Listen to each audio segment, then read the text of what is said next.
अभी आप सुन रहे हैं धर्मेंद्र निर्मलिया को।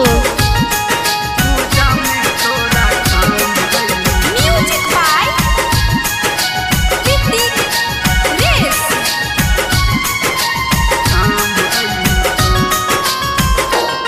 मैया हम जदि रहूल रही तो पूजा में तोरा काम अही तो।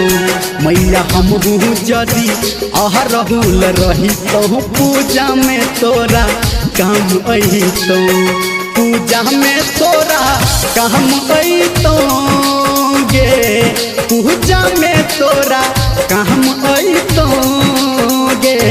माला बन के तोरा गहड में समही तो पूजा में तोरा काम अही तो।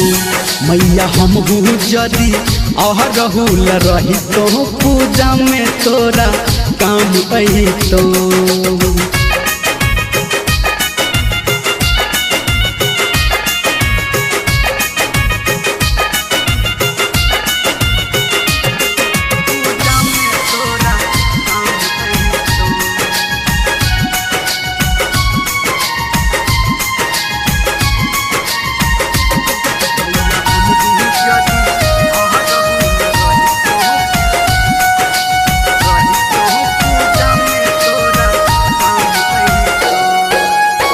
बहुत खुशी होता गे मैया हमारा मन में।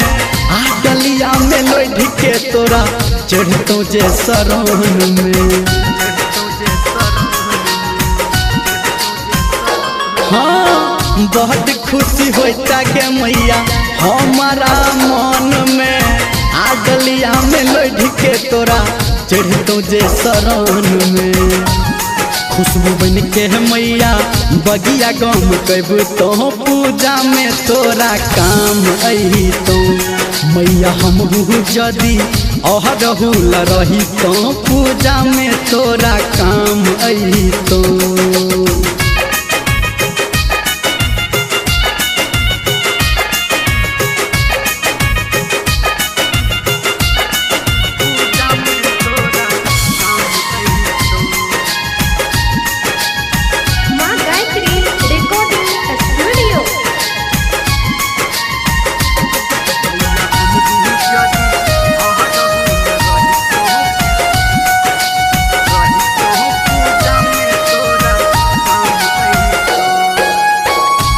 गिला जन्म ले मैया कहते आशीष गे।